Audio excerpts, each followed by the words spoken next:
Hello fellow gamers and welcome to a quick little video about Factorio.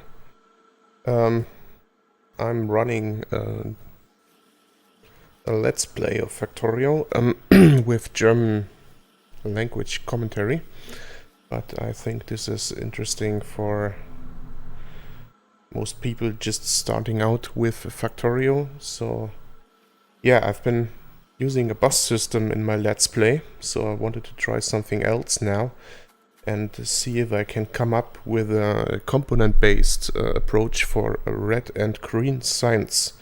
And this is what I came up with. I'm going to change this quickly because it looks awful if it's not symmetrical here. Let me change this quickly. I want this to look a bit nicer. So I go ahead and put this on the same level. Okay. Yeah, what I came up with here is this thing here, this complex.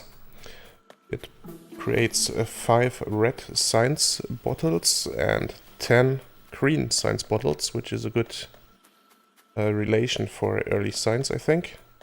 And I'm using 6, 8, 10, 12, 14, 16, 18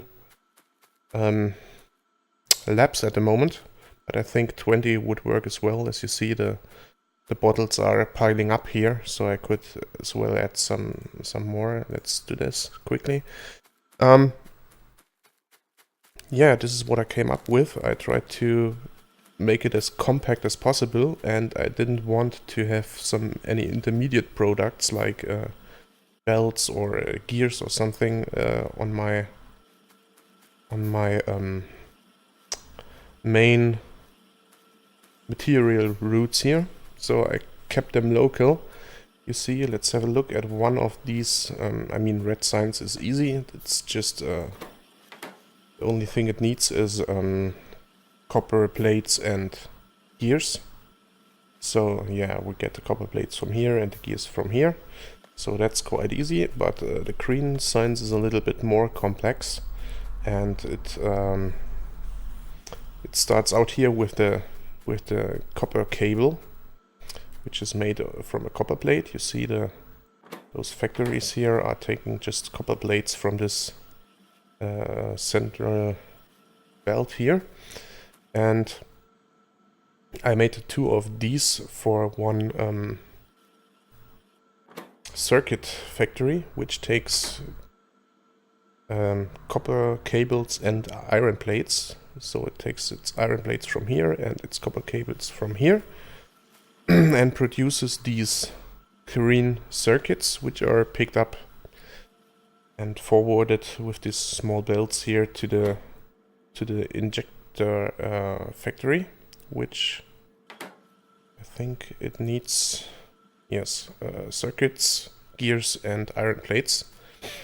It takes its iron gears here with a box, so it's too far away from this next belt here, so I made a box which carries it on to up to the factory. And I also added a logical network here to this box. You see this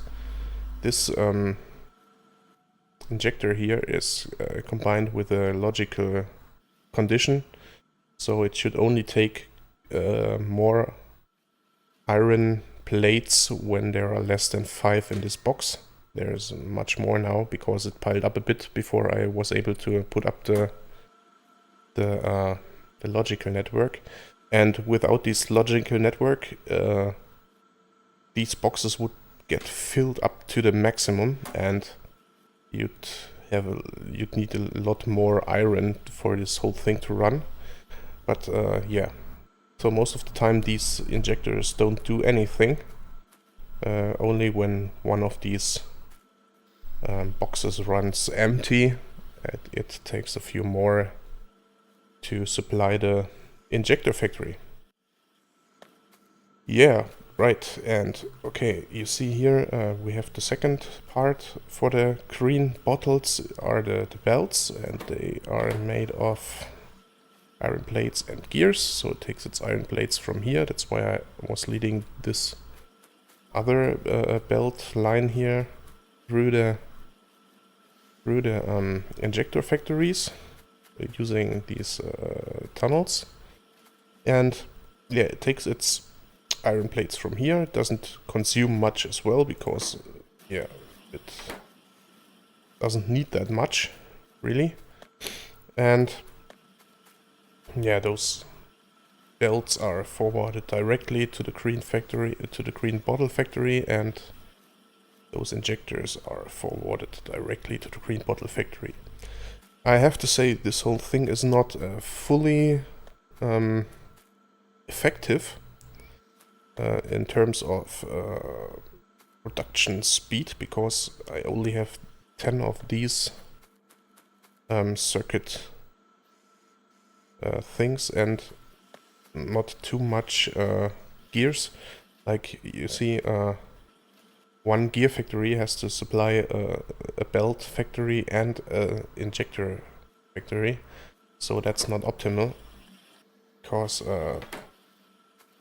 yeah, on the other hand, I don't know if it's optimal, to be honest, because those gears are created pretty quickly. So you see here 2 gears are piled up, and creating one of those takes much more time than creating a gear. So yeah, it might actually work in the end.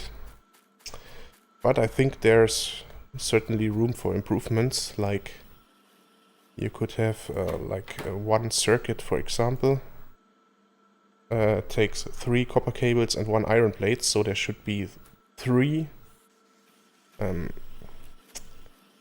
cable factories to maximize the output here. But as you can see, as it is currently, there's always a stockpile of circuits available, so we don't have the problem that we have too few of those circuits.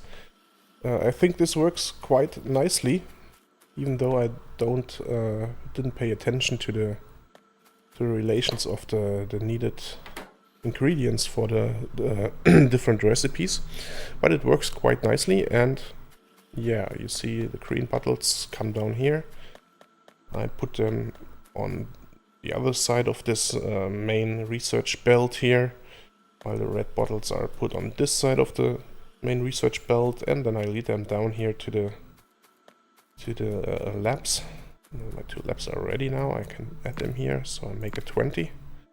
It's a nice round number. So yeah, I just wanted to share this with you, and if you're looking for an easy way to start out with your factory to get the initial research done, I think this is quite a nice approach, and it's quite extendable. As you can see, I can always add more labs here if I need to. I can just add another line of those right here once I get rid of the forest. And I can also, I mean, red bottles are always easily extendable. I could put up another line of this like here by splitting off copper and iron to this side. So yeah, it's pretty much extendable and gets you a nice compact setup for your initial research. I hope you're going to leave a few comments about this and what you think about this, and maybe you have suggestions how to improve this any further. And so long, I hope you enjoyed the video. Bye bye.